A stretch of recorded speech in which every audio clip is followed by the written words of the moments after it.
Hello friends, and welcome. Tonight, or perhaps this afternoon, depending on where you are listening from, I invite you to lean back, breathe slowly, and allow yourself to drift into a calm stream of history. Where are you listening from, and what time is it for you right now? Maybe you are lying in bed with the curtains drawn, the light dim and soft, or perhaps you are resting in a chair with headphones on, letting your mind wander as the world around you slows down. Wherever you are, we will travel together into the quiet lanes and fields of medieval Europe, and we will ask a question that may feel surprising at first. Why did peasants of the Middle Ages, those men and women who we so often imagine bent under the heavy burden of endless labor, actually enjoy more rest, more pauses, and even more holidays than many of us in our modern age? The image most people carry of the medieval peasant is one of constant hardship. We imagine endless days spent behind the plow, back-breaking work from dawn until dusk, mud-caked feet, and hands rubbed raw by rough wooden tools. This image has some truth, of course, for life was not easy, and poverty was real.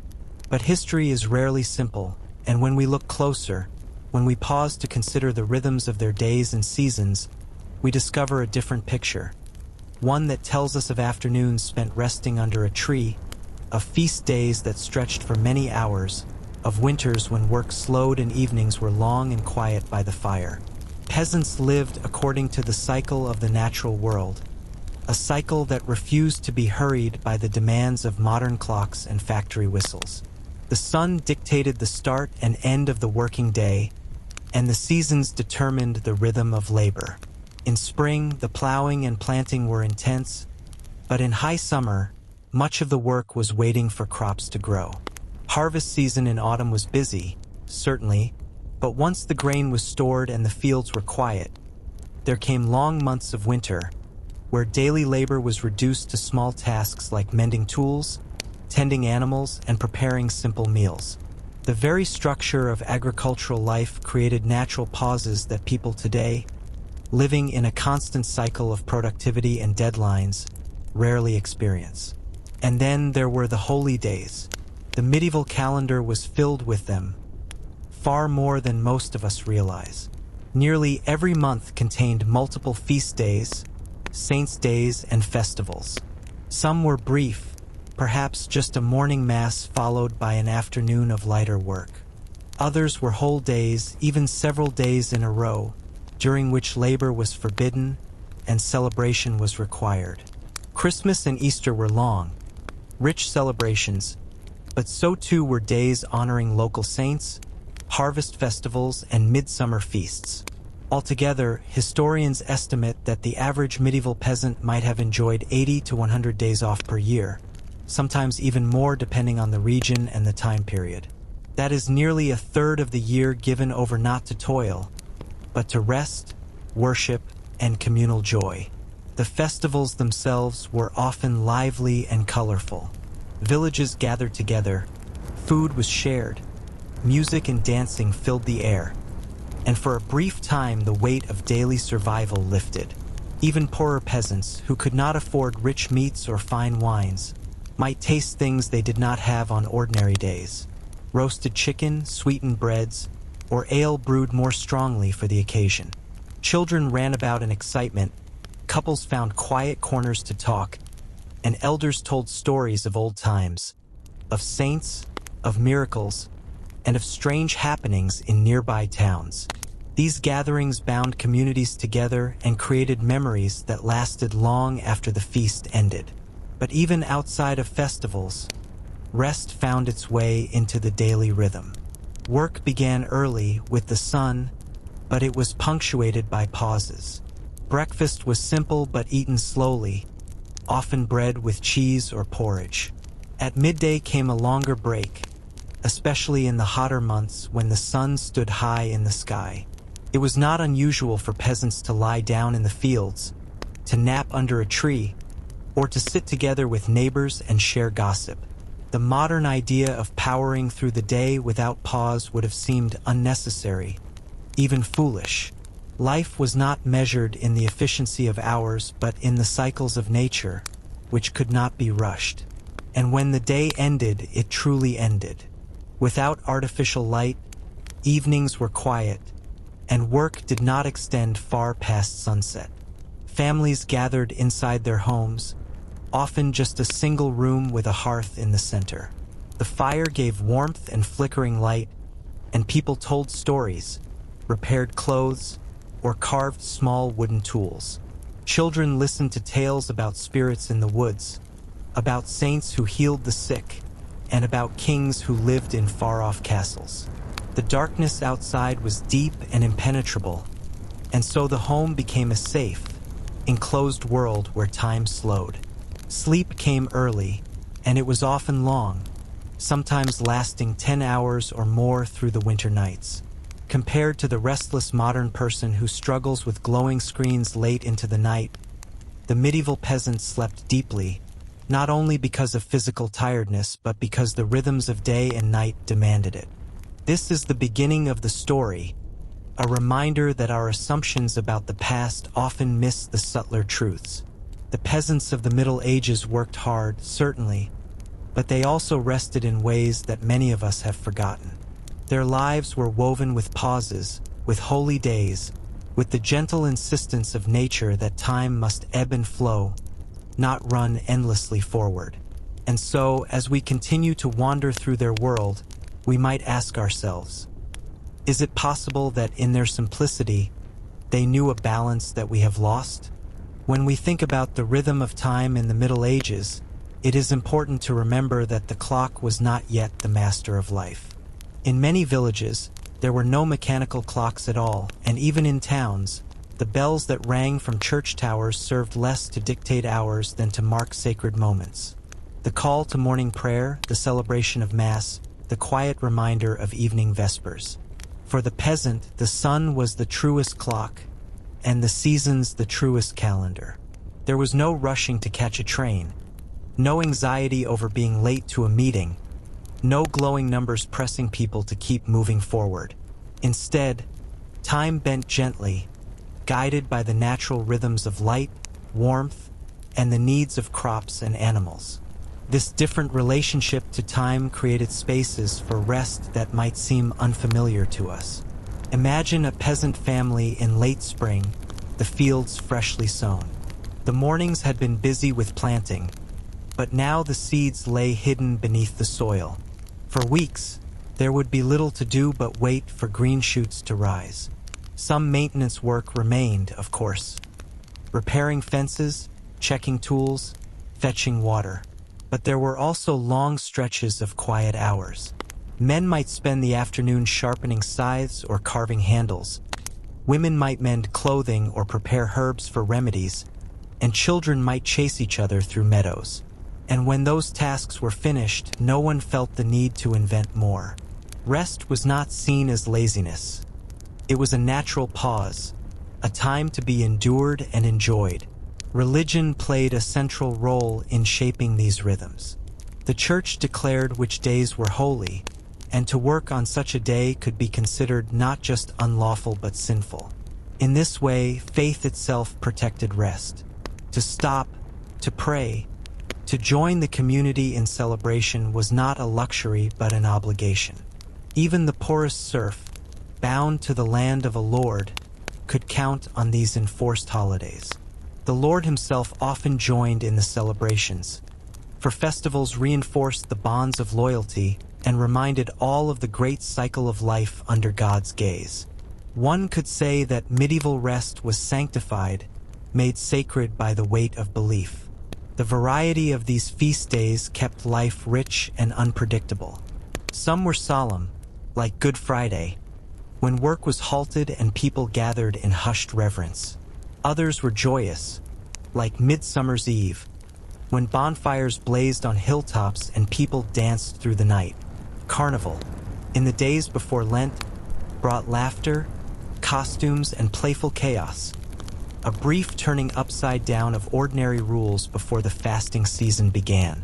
There were local saints' days, too, each village proud of its own patron, with processions through fields and streets, songs sung to ancient melodies, and sometimes small plays performed to tell stories of miracles. Each of these moments was an interruption of labor, a reminder that life contained more than toil, and that joy was as essential as bread. It is also worth noting how much the seasons themselves forced people into rest. In winter, the land simply could not be worked as it could in spring or summer. Fields lay bare, and snow or rain often made travel impossible. Families retreated into their homes, and while tending animals and cutting firewood filled some hours, there was no denying the abundance of time left over. It was a time for weaving, for repairing nets, for telling long stories by the fire, and for sleeping through the cold nights. Winter in medieval Europe was not only a challenge to survive, but also a season of slowness, a time when the pace of life softened and the human body was allowed its full measure of rest. Even during the busiest times, like harvest, rest still wove itself into the pattern. Work began early and went on for many hours, but breaks were frequent. Workers paused for meals, for drinks of ale or water, for short conversations across the fields. At night, there was celebration. Singing as the grain was brought in, laughter in the barns, and often dancing once the day's labor was done. It was hard work, yes, but it was shared work, and the sense of community softened its weight. Unlike today, where labor can often feel isolating, peasants worked side by side with family, neighbors, and friends, and so even toil carried the flavor of togetherness. And then there is the question of sleep itself. Many historians believe that medieval people slept in two distinct phases. After sunset, they would fall into a first sleep that lasted several hours. Then, in the middle of the night, they would wake, not with the anxiety of insomnia, but with calm acceptance. During this quiet interlude, they might pray, talk quietly with a spouse, or even visit a neighbor's hearth for a short while. After an hour or two, they would return to their second sleep, which carried them gently into the morning. Altogether, this could mean 10 or even 12 hours of rest, a luxury almost unthinkable in the modern age of alarm clocks and early commutes. To our eyes, such long nights might appear wasteful, but to them, it was natural, a gift of the dark season. As we drift further into their world, the contrast grows ever clearer. Today, we measure rest in stolen hours, pressed between obligations, while they were given entire seasons, whole weeks of festival, and long nights unbroken by the buzz of machines. Their rest was not hurried, not guilty, not something to be justified. It was simply part of the pattern of life, woven into the fabric of existence as naturally as breathing. And perhaps, as you listen, you can begin to feel the slow cadence of that world, where bells, not clocks, marked the hours, where candles and hearths set the rhythm of evening, and where the people of the village, bound together by earth and faith, knew a kind of peace and rest that has become rare today. If we look closer at the daily lives of peasants, we see that rest was not always something dramatic or unusual, but rather a gentle companion that followed them through the hours. Work was demanding, but it came in waves. A peasant did not always spend 12 hours straight in the fields. Instead, the day was broken naturally by pauses, by weather, by the needs of animals, and by the custom of meals. In the morning, once the early chores were finished, there might be time to sit on a bench outside the cottage and share bread with neighbors, talking about the news of the village or about rumors from distant towns. These small moments of pause were as important to the rhythm of life as the tasks themselves. Meals especially created natural intervals of rest. Breakfast, though often simple, perhaps just bread dipped in ale or porridge cooked slowly over the fire, was eaten without hurry. At midday, the larger meal was accompanied by talk and laughter, and in summer it might even be taken outdoors under the shade of a tree. The afternoon could not resume until people had eaten and digested, and so there was time to stretch, to lie back, or even to nap briefly. In warmer regions of Europe, the custom of resting at midday was deeply ingrained, not unlike the siestas still found in some countries today. Evening meals were slower still, For once the sun had set, there was no rush to go anywhere, no pressing list of tasks that demanded attention. In these pauses, stories often flowed. Medieval people lived in a world rich with spoken tradition. With little access to books and with literacy rare among peasants, stories were carried in memory and voice. Legends of saints, tales of strange creatures in the forest, old fables that explained why the seasons turned or why animals behaved as they did. All of these were shared around meals or by the hearth. Listening to such stories was itself a form of rest, a way of letting the mind wander beyond the fields and into the broader imagination of the community. The natural world also invited rest in ways that are easy to forget today. Villages were surrounded by forests, meadows, and streams, and the sounds of nature were constant companions. Birds singing at dawn, the hum of insects in summer fields, the rustling of leaves in autumn winds. All of these created a background that encouraged quiet pauses. A peasant might stop in the middle of gathering wood to watch a deer slip silently into the underbrush, or to listen to the church bells echo across the valley. Such moments did not need to be planned. They arrived as gifts, small invitations to breathe slowly and feel time stretch. It is also worth remembering that medieval tools, though simple, shaped the pace of labor. A wooden plow, pulled by oxen, could only move so fast. A scythe swung by hand cut grass at a steady, human rhythm. The very slowness of these tools demanded patience. Unlike machines today, which can demand constant, relentless attention, medieval tools allowed for pauses. One could lean on the handle of a hoe, wipe sweat from the brow, exchange a word with a neighbor, and then return to work. The pace of technology matched the pace of the body, and so exhaustion was tempered by the ability to stop without shame. And when work did press heavily, as it often did during harvest or planting, communities worked together. Families shared tasks, and neighbors lent one another hands. The sense of isolation, of carrying burdens alone, was rare. Instead, there was solidarity, and with solidarity came a lighter spirit.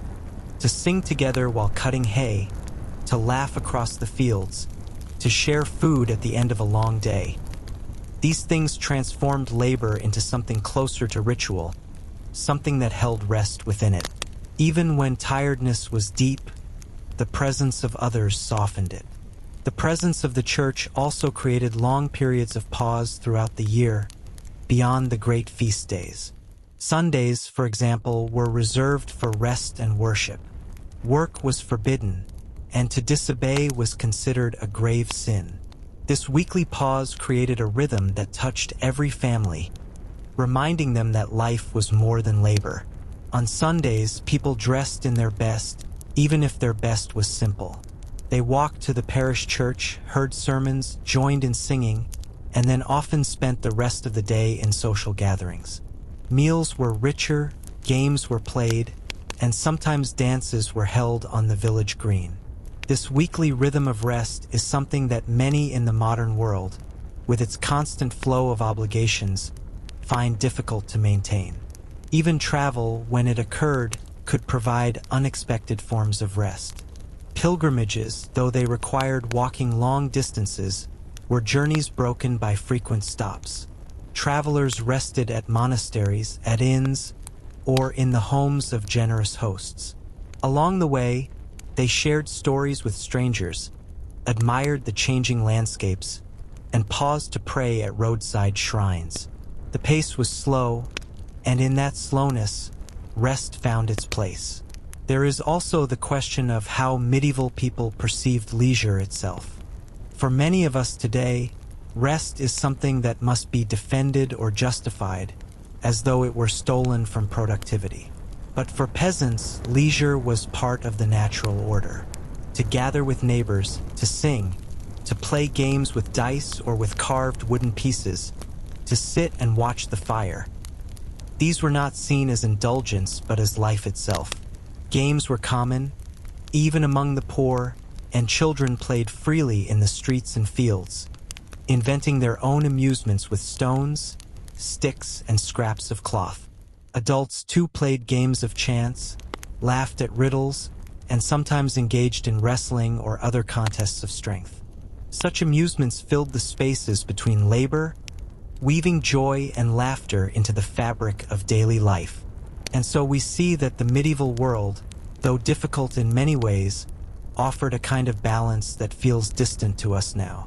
Work was real, hunger was never far, but within that reality there was also room for slowness, for pauses, for stories, and for community. Rest was not hidden at the edges of life but flowed within it, like the quiet streams that ran beside the fields, nourishing the rhythm of the days and reminding people that life, even in its hardship, contained its own gentleness. As the centuries of the Middle Ages unfolded, the pattern of peasant life remained deeply tied to land and season, yet always softened by the presence of festivals, traditions, and long evenings of calm.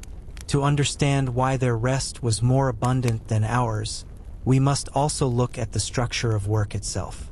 Unlike modern jobs, which often demand constant effort throughout the year, medieval labor was cyclical. Tasks came in bursts of intensity followed by long stretches of quieter maintenance. There were periods when the entire village was busy from dawn until dusk, but there were also long intervals when the pace slowed and life unfolded almost lazily. For example, once the harvest was completed and the grain was stored safely in barns, the most pressing task of the year was finished. The months that followed were not empty, but they were gentler. Winter was a season for survival, yes, but it was also a time of gathering. Families spent long evenings together, surrounded by the soft glow of firelight, while winds blew outside and snow covered the fields. These evenings were not wasted hours. They were filled with weaving, with the repair of tools, with storytelling, with prayer. They were also filled with rest, with hours of sleep that stretched further than most modern people could imagine. Without the artificial glow of screens or the hum of machines, people went to bed early and rose with the sun. Darkness itself was a natural protector of rest. The church calendar deepened this rhythm even further. Beyond the great feasts and saints' days, the year was divided by long periods of fasting and reflection. During Lent, for example, work in the fields slowed as attention turned inward, toward prayer and simple living. Advent, too, was a quieter season, marked by anticipation and restraint. These sacred pauses did not just reduce labor, they gave meaning to the rest that followed. A peasant did not simply stop working because there was nothing to do. He or she stopped because the rhythm of faith called for it. Rest was not merely practical, it was spiritual, sanctified by custom and belief. It is also important to remember how closely peasants lived with nature, and how this relationship itself created rest. A sudden storm, heavy rains, or deep snows could halt work entirely. Rather than fight against the weather with machines and schedules, medieval villagers accepted it. When rain fell too heavily, there was no point in plowing or sowing. When the river overflowed, people waited until it calmed. These pauses, enforced by the sky itself, became opportunities for conversation, for warmth by the hearth, for music and song. Nature, both generous and unpredictable, acted as a kind of unseen master of the clock, deciding when people labored and when they paused. And while peasants lacked modern comforts, their leisure could be surprisingly rich. Music was everywhere. Simple flutes, drums, fiddles, and bagpipes filled feast days with lively tunes. Dancing was not only entertainment but also exercise, a way to warm the body and bring joy to the heart. Village greens became places of laughter, with games of ball or contests of strength drawing spectators. Children imitated their parents, playing miniature versions of adult tasks, or inventing games with sticks and stones. The line between work and play was often thin. Gathering berries in the woods could become an adventure, and tending animals could lead to moments of quiet daydreaming as sheep grazed lazily in the fields. Even storytelling was a kind of rest. In winter months, when darkness fell early, people told tales to pass the hours. Some stories were moral, teaching lessons of faith or humility. Others were humorous, poking fun at neighbors or lords. Still others carried whispers of magic, spirits said to wander the forests, giants rumored to sleep beneath mountains, or saints who performed miracles in distant lands. To sit in the glow of the hearth, listening to such stories, was to drift into a rest of the mind as well as the body.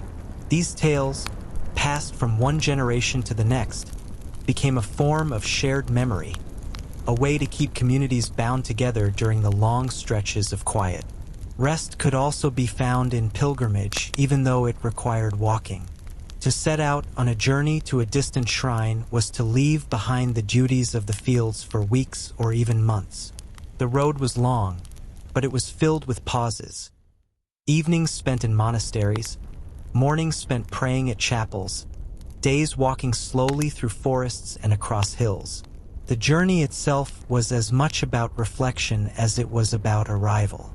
Pilgrims found themselves removed from the constant pressure of village life, immersed instead in a rhythm of walking, praying, resting, and walking again. In this way, pilgrimage became another form of medieval leisure, even if it did not look restful to our modern eyes. And perhaps one of the most striking differences lies in how medieval people measured wealth. For them, time itself was not money. The peasant did not calculate the value of every hour, did not feel the need to fill every moment with measurable productivity. Instead, time flowed like a river, sometimes fast, sometimes slow, but always moving according to its own rhythm. To sit idly, to nap beneath a tree, to share ale with neighbors. These were not wasted hours but natural ones. Life itself was not rushed, and so rest was not stolen. It was expected. As we sit with this picture of medieval life, it begins to feel less alien and perhaps even enviable, though their world was harsh in ways we would not wish upon ourselves. Plagues, hunger, lack of medicine. It was also rich in pauses, in communal joy, and in long hours of sleep and celebration. Their rest came not from choice but from necessity, from faith, from nature, and from tradition. And in that necessity, there may have been a wisdom we have forgotten. When we turn our gaze to the cottages where peasants lived, we find yet another layer of rest hidden in the simple structure of their homes. Most families occupied small houses of wood, wattle, and daub, with thatched roofs and earthen floors. The furnishings were sparse, perhaps a wooden table, some benches, a chest for clothing, and straw mattresses for sleep. Yet in these humble spaces, evenings unfolded with a kind of intimacy that the modern world often struggles to create. With little to distract them except the flicker of firelight, families came together naturally. They sat close, spoke quietly, and shared silence as much as words. These domestic hours, though unremarkable in appearance, were soaked in restfulness. The absence of constant noise, the lack of glowing screens or buzzing machines, meant that people simply lived at the pace of their own breathing. In such households, sleep was not rushed or postponed. Once the fire dimmed and darkness thickened, there was little reason to stay awake. People went to bed early, often with the animals they depended upon kept nearby for warmth. Chickens roost in corners, dogs slept near the hearth, and sometimes even pigs or goats were sheltered inside during the harshest winters. Life and sleep mingled together in the small space, and though privacy was rare, there was comfort in the closeness. The long hours of night became a shield of rest, stretching from early evening until the first light of dawn. The bed itself was simple, often just a frame filled with straw, sometimes covered with rough linen sheets or blankets of wool. Yet despite the lack of luxury, sleep came easily. Physical labor ensured tired bodies, and the quiet of the countryside brought deep slumber. Many people shared a bed, parents with children or siblings together, which today might seem cramped but in those days meant warmth and safety. The act of lying close to others, breathing in rhythm, created a bond as well as a rest.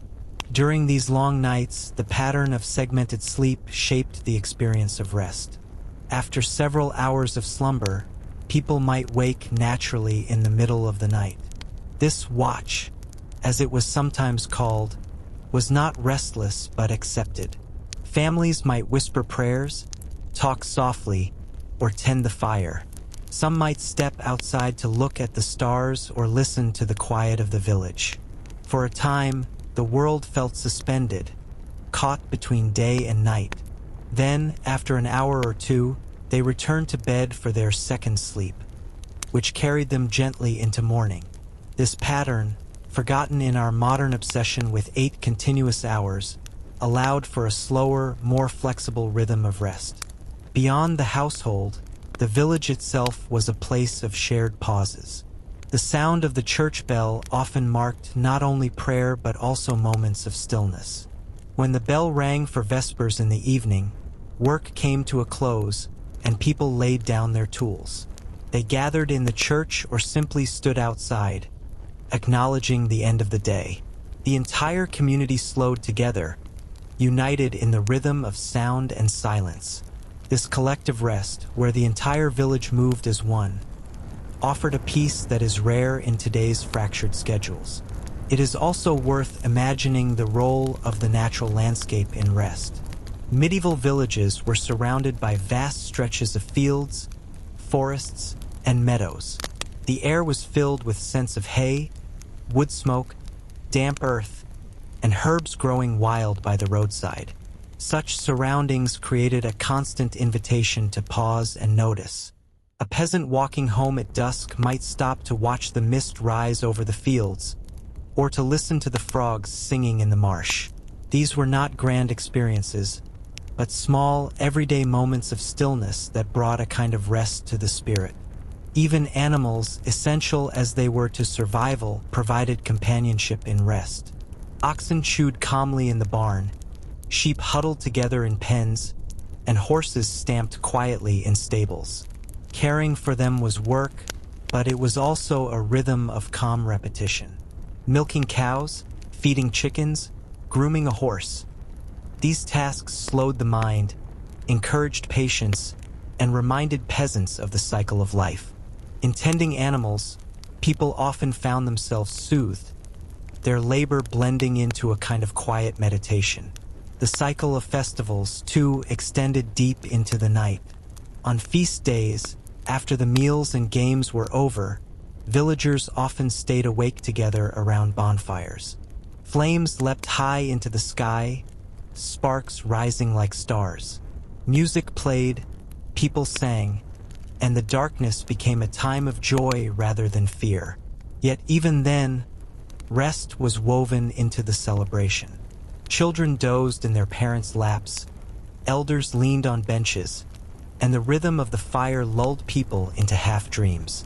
These nights created a communal kind of rest, where the joy of company and the safety of shared light allowed even the poorest peasant to feel comfort. In all these ways, the home, the bed, the church, the land, the animals, and the festivals, we see that medieval rest was not limited to sleep alone.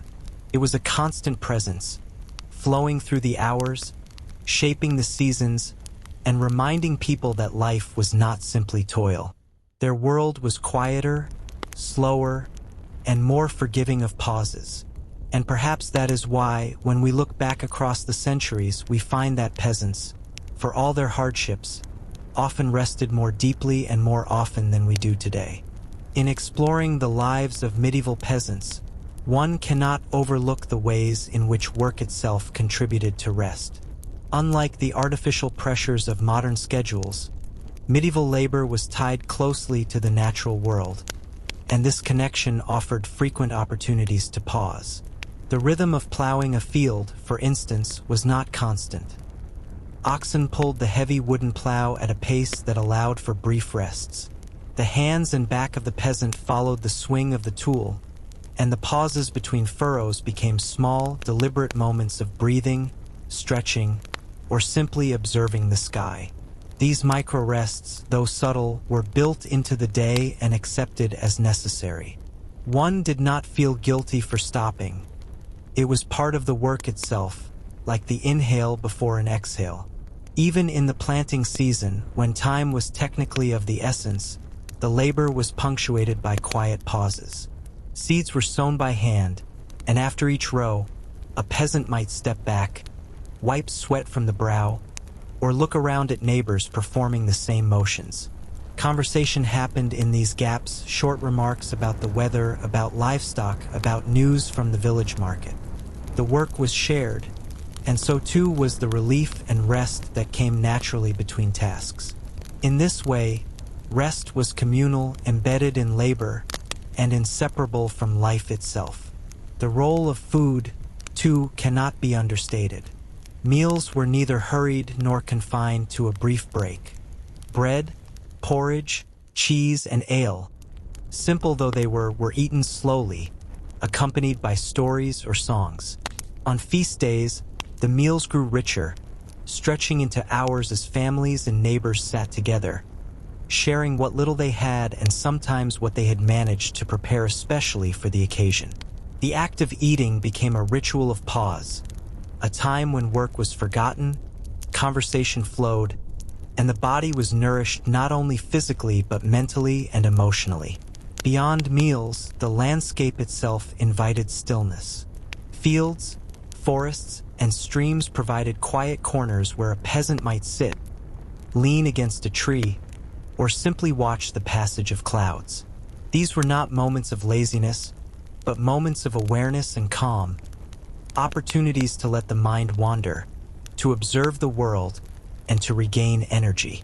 Even children, who often played in the streets or meadows, learned the value of these pauses, understanding through instinct that life was not only about exertion, but also about noticing, breathing, and resting. Seasonal change also dictated rest. Winters were long and nights were dark, and with short days and frozen ground, much fieldwork became impossible. Families retreated into their cottages, tending animals indoors and performing small tasks like mending tools or sewing. Even these tasks were slower and quieter than the full labor of spring or harvest. Stories were told by the hearth, songs were sung softly, and hours of sleep stretched longer than in summer, when work was abundant and sunlight lingered. The cold, the darkness, and the shortened days together created a rhythm of slowing down, allowing both body and mind to recover. Community celebrations enhanced rest as well. Festivals were not merely diversions. They were extensions of the natural rhythm of life. Midsummer bonfires, harvest dances, and saints' days filled the calendar with moments of pause and pleasure. Music, laughter, and storytelling surrounded these occasions, yet they were also times to let go of labor entirely. Even during particularly busy seasons, such festivals created intentional breaks, enforced by tradition and custom, when work was set aside and joy or reflection took its place. Another element that encouraged rest was the limited technology of the time. Tools were manual, and work proceeded at the pace of human strength. There were no machines demanding constant attention, no artificial lights forcing the day to continue past sunset. Work ended with the sun, and the village slowed as the light faded. The pace of life was in harmony with the pace of nature, allowing natural periods of fatigue to dictate rest rather than an artificial schedule of obligations. Even when labor was necessary, it often involved cooperative effort. Families and neighbors worked together, sharing the burden of heavy tasks. Singing while cutting hay, laughing during milking, or exchanging stories while tending animals transformed what might otherwise be exhausting work into something lighter. The shared experience fostered a sense of connection and allowed for moments of respite, even in the middle of the day. Thus, the medieval world, harsh in many ways, was paradoxically rich in rest. Work, seasons, faith, festivals, meals, and community life all conspired to give peasants moments of pause that are rare in our modern, hurried age. Sleep was long, evenings were quiet, and life flowed according to rhythms that embraced both effort and rest. In these details, the slow swing of the plow, the sharing of bread, the hush of winter nights, and the music of festival dances, we begin to understand how a life so often imagined as ceaseless labor actually contained more balance and repose than we might first expect. The perception of time in the Middle Ages was profoundly different from our modern understanding, and this shaped the rest of the peasant world. Today, we often think in minutes, hours, or deadlines, constantly measuring productivity and efficiency. For medieval villagers, time was more fluid, measured by the rising and setting of the sun, by the turning of the seasons, and by the tolling of church bells.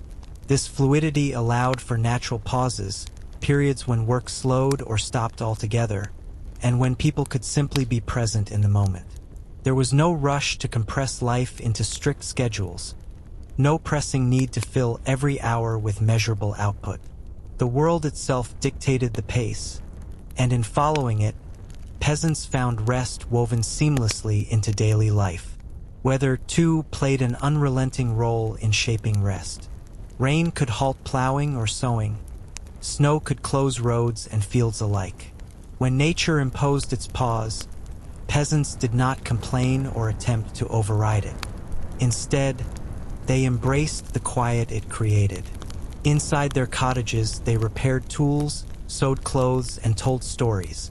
Outside, those who ventured into the fields or forests walked at a pace dictated by conditions, noticing the drip of rain from eaves, the frost on early morning grass, the slow drift of fog through the valley.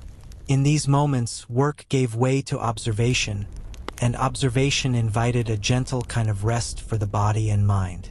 Even ordinary chores carried built-in pauses. Tending animals, for instance, required attention but also allowed for reflection. Milking cows, gathering eggs, or feeding pigs was repetitive work that demanded focus but also created rhythmic intervals, moments where thoughts could wander, where a peasant could reflect on the day, on family, or on the stories of the village. Labor was not continuous in the modern sense. It ebbed and flowed, and these ebbs became natural opportunities for calm, for small meditations, and for mental rest. The church shaped life in ways that encouraged both physical and spiritual respite. This calendar was full of feast days and holy periods, each one granting an interruption from labor. Saints' days, local festivals, Christmas, Easter, and other holy observances were occasions for communal gathering, singing, feasting, and storytelling.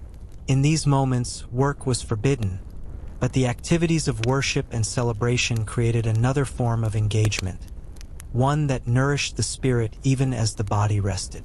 On such days, villagers could slow, laugh, dance, and eat, and in so doing they embraced a rhythm of life that honored both effort and pause. Daily meals themselves often became interludes of rest.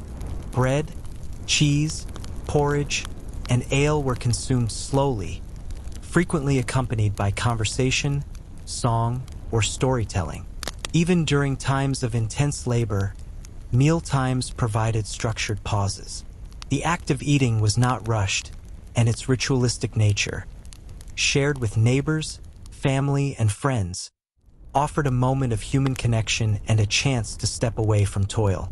On feast days, these meals expanded into hours of communal enjoyment, often becoming the centerpiece of the day, filling stomachs, hearts, and minds with sustenance, laughter, and restfulness. Children played a vital role in shaping the rhythm of life as well. In streets, fields, and meadows, they invented games that required little more than imagination and small objects found nearby. Their laughter echoed through villages, lightening the atmosphere and providing adults with small moments of pause. Even work sometimes became a form of play, especially when neighbors collaborated in tasks like haymaking or harvesting. Singing while swinging scythes, Telling jokes during milking or racing each other across fields created a subtle blend of labor and leisure, infusing the day with both movement and calm. Winter nights offered perhaps the most profound periods of rest. With sunlight limited to only a few hours, villages fell into deep darkness by late afternoon. Fires in cottages provided warmth and a gentle flicker of light, but the world outside remained quiet. Families gathered close, sharing stories, songs, and whispers. Children slept near parents. Animals huddled for warmth, and the rhythm of breathing, conversation, and the flickering fire created a cocoon of safety. Sleep stretched long through the cold hours, allowing the body and mind to recover fully before the sun returned. Even festivals incorporated rest in subtle ways. Long after the main celebrations had ended, the embers of bonfires glowed and the music faded. Villagers would lie quietly beneath the stars, still warmed by the day's social energy. The community's collective pause created a rhythm where no individual felt isolated, and even in revelry, moments of quiet and reflection were interwoven. In this sense, rest was not merely the absence of labor. It was a presence, a state of mind, a woven thread in the fabric of everyday life. As we observe all these details, the slow rhythm of work, the pauses in daily chores, the communal meals, the cycles of the seasons, the celebrations and sacred days, it becomes clear why medieval peasants, despite living physically demanding lives, often rested more deeply and more often than many modern people. Their world, harsh in many respects, was rich in intervals of calm, in communal pauses, and in long restorative nights. In this slow, deliberate, and rhythmic existence, we can begin to see a kind of wisdom that modern life has largely forgotten. A balance between labor and rest, effort and pause, presence and reflection. Another aspect of medieval rest lies in the natural alignment of their lives with the environment. In a world without artificial lighting, the sun dictated when the day began and ended, and people adjusted naturally. Morning chores began at dawn, but once the sun climbed high and work became arduous, a pause often arrived naturally. Shade of trees, the gentle movement of clouds, or the sound of animals grazing all invited short breaks. Peasants learned to work in rhythm with these cues, and in doing so, they incorporated pauses into their labor without consciously thinking of them as rest. It was simply how life unfolded. Evening, when it arrived, carried its own deliberate cadence. As the sun set and shadows lengthened, tools were laid down, animals secured, and families gathered in their cottages. The smell of smoke from cooking fires mingled with the scent of damp earth, hay, and wood, creating a familiar, comforting atmosphere. In these moments, the village seemed to exhale, the energy of the day softening into calm. People did not feel compelled to fill the hours with activity. The silence, the soft light, and the company of family were themselves sufficient. Long winter nights were particularly conducive to rest. With darkness descending early, sleep naturally extended across many hours, often interrupted only briefly for simple tasks or quiet reflection. Candles or rushlights offered dim illumination, so activity was slow and deliberate.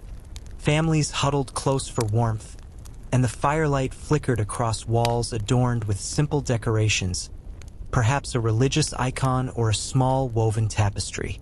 In this environment, sleep was abundant, restorative, and uninterrupted by the stresses of schedules or deadlines. In summer, while days were longer and more active, the same natural patterns applied, with rest woven into pauses in labor, meal times, and moments spent observing the world around them. Community rituals also provided structured forms of pause. Festivals, feast days, and saints' celebrations created opportunities for people to gather, share meals, sing, dance, and recount stories.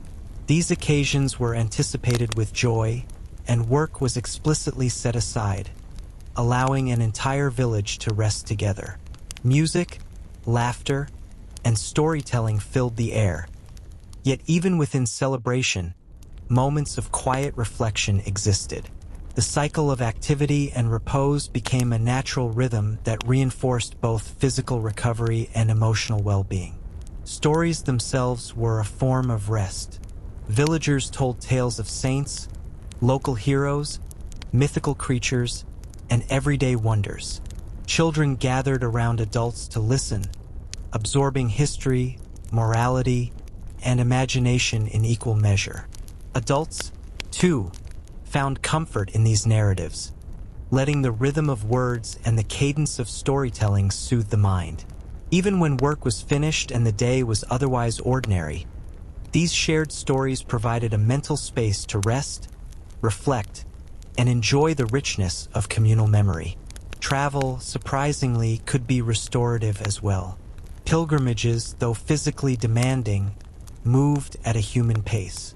Travelers stopped frequently, slept in monasteries, or shared meals with generous hosts along the way.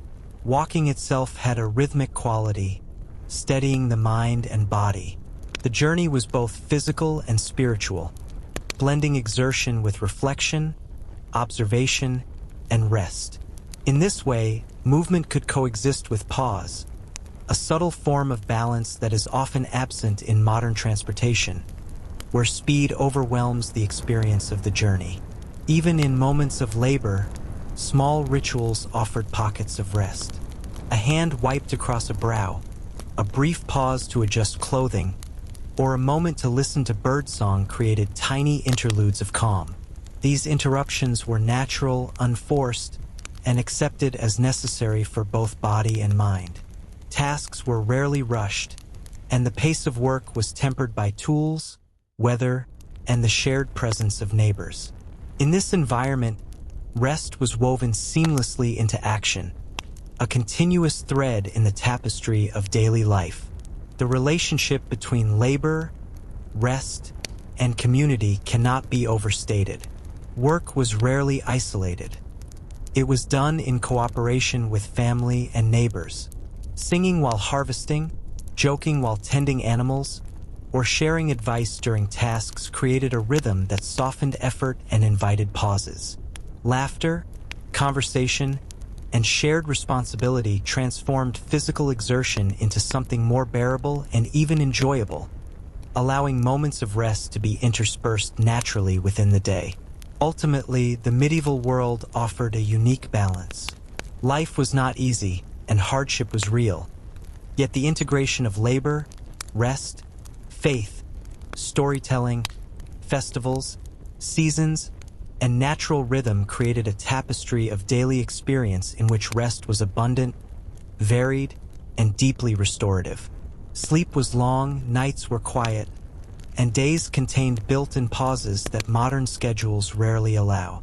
In the interplay of work and pause, in the harmony of community and nature, medieval peasants discovered a way of living that allowed them to rest more fully than most people do today, even amid the challenges of their harsh and demanding world. One cannot help but notice how much the rhythm of medieval life was intertwined with the natural passage of light. Days were measured not by clocks but by the sun, and this simple alignment brought a profound sense of balance. Dawn signaled the start of work, but as the sun reached its peak, heat and fatigue naturally slowed activity, creating pauses that were gentle and unforced. Shadows lengthened in the evening, and the day closed with a gradual unwinding, as people laid down their tools and returned to the warmth of their cottages. In this slow transition, rest was not something to be sought out. It arrived naturally, in harmony with the environment. Meals punctuated this rhythm in important ways. Breakfast was often modest, porridge or bread eaten with a little ale or milk, but it was never hurried. It was a moment to gather one's thoughts, to exchange a few words with family members or neighbors, and to prepare mentally for the day ahead. The midday meal, larger and more leisurely, allowed laborers to regain energy, to rest briefly while sharing stories or jokes, and to observe the life around them. Even the simplest foods, cheese, barley bread, root vegetables, took on a ritualistic quality in their preparation, serving, and consumption, providing a natural, intentional pause in an otherwise physically demanding day.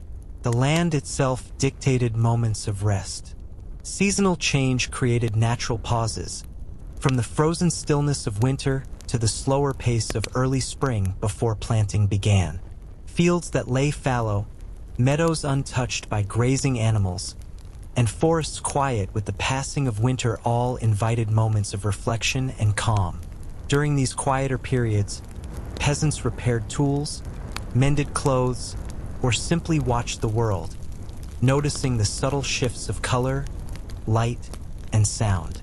These interludes, though often overlooked, were essential to the rhythm of life, allowing both body and mind to recover in preparation for the more intense labors to come. Even the tools themselves were designed for a pace that encouraged breaks. Heavy wooden plows, handheld hoes, and scythes demanded strength but moved at a human rhythm.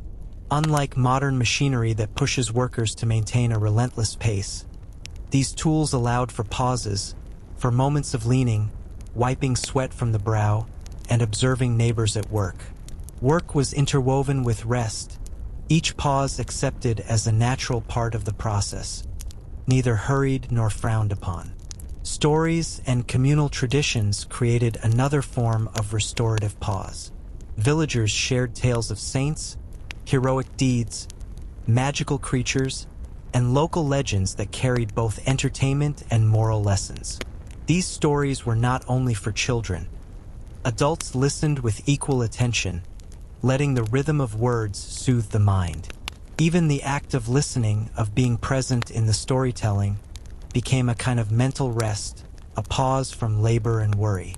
On long winter evenings, the firelight flickering across the walls, families and neighbors would gather, and the collective stillness, punctuated by laughter or murmurs of agreement, became a shared balm for the day's fatigue. Festivals further emphasized the integration of rest into communal life. Harvest celebrations, saints' days, and seasonal feasts were occasions when work stopped entirely. Villagers dressed in their best, meals extended for hours, music filled the air, and dancing sometimes lasted until the early hours of the morning. Even amid these lively gatherings, moments of quiet existed. Children napping in laps, elders sitting with thoughtful smiles, and the fire providing a steady, calming presence. Festivals combined joy, social interaction, and physical rest in a way that reinforced the natural ebb and flow of daily life. Travel, though physically demanding, offered a unique type of pause. Pilgrimages, often undertaken slowly over days or weeks, moved at a human pace. Travelers stopped frequently to rest, to pray at roadside shrines, or to share food and stories with generous hosts. The act of walking itself encouraged reflection and calm, blending exertion with meditation. In this sense, the journey was as restorative as it was purposeful, a rare integration of physical movement and mental rest that modern travel rarely provides. Even the smallest details of village life contributed to abundant rest. Animals, for example, created a gentle rhythm. Cows chewing quietly, sheep huddling together, chickens clucking softly. All of these sounds and actions marked the passage of time in ways that allowed humans to work, observe, and pause naturally. Care for these animals, though laborious, provided repetitive, meditative tasks that allowed the mind to wander and the body to recover in intervals. In this way, the medieval world, harsh as it often was, contained embedded patterns of rest. Sleep was long and restorative. Work flowed in harmony with nature, meals and festivals provided structured pauses, and the rhythm of communal life encouraged shared calm. Modern life, with its constant schedules, artificial lighting, and relentless demands, often obscures these natural pauses, making us forget how integrated rest can be when life is lived in concert with the world around us.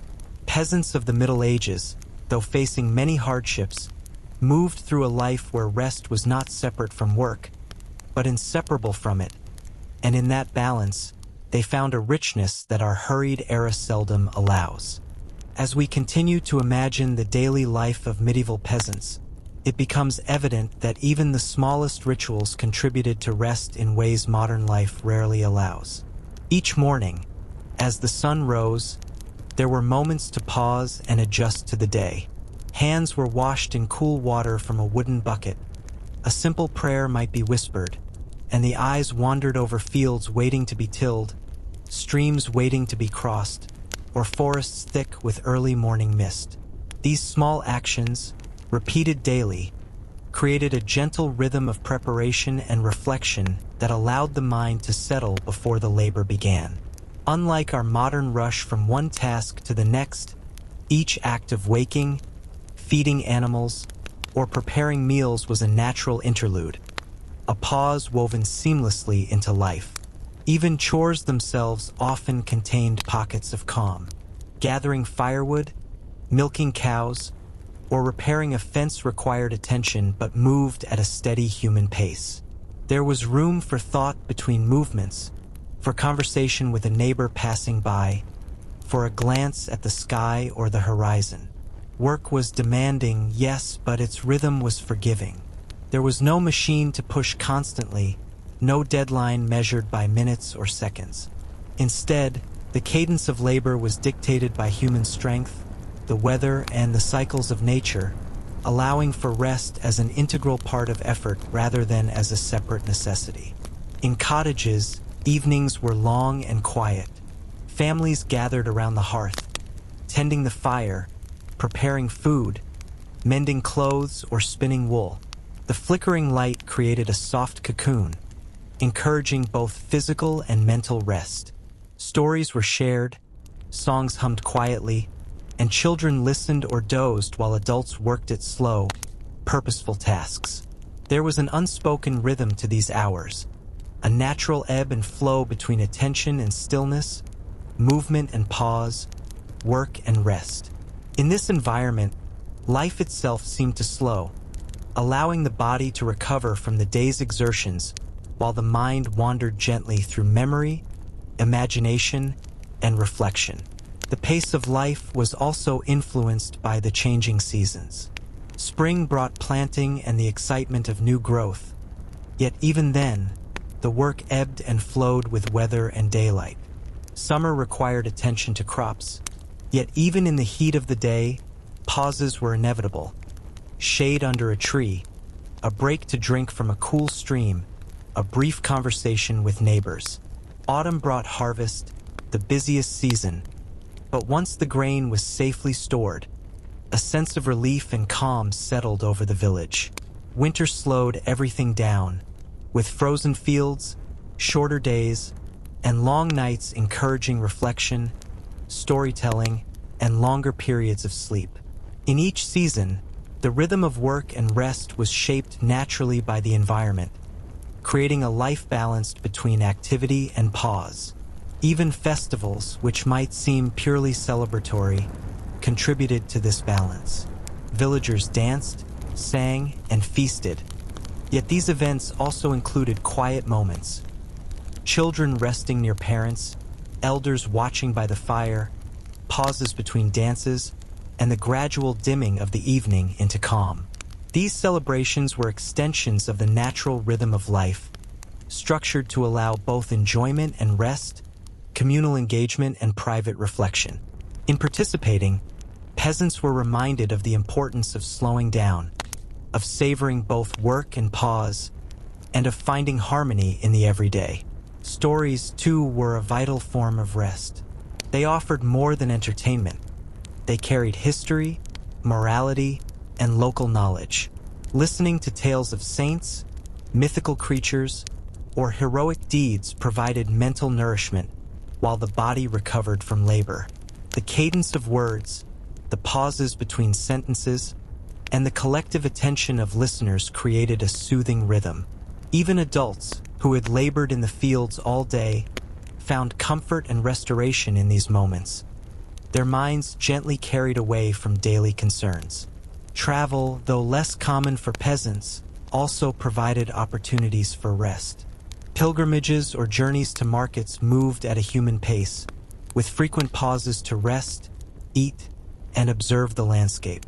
The slow rhythm of walking, the steady repetition of steps, and the shared presence of fellow travelers created a meditative experience. Exertion and reflection blended seamlessly, offering both physical and mental respite in a way modern hurried travel rarely provides. Even the smallest details, animals grazing quietly, the sound of wind through trees, the distant song of birds, contributed to a pervasive sense of calm. Life was intimately tied to the rhythms of nature, the cycles of work and rest, the quiet interludes between effort and pause. Sleep, meals, festivals, stories, and the natural world all combined to create a life where rest was abundant, integrated, and restorative. In observing all these elements, it becomes clear why medieval peasants often rested more than we do today. Their world, harsh and challenging, was also rich in natural pauses, communal rhythms, and long, restorative nights. Life moved at a human pace, guided by sunlight, seasons, festivals, and shared rituals. In this balance between labor and pause, between presence and reflection, we can glimpse a kind of wisdom that modern schedules rarely allow. A life where rest was not a luxury, but an inherent, constant, and deeply restorative part of existence.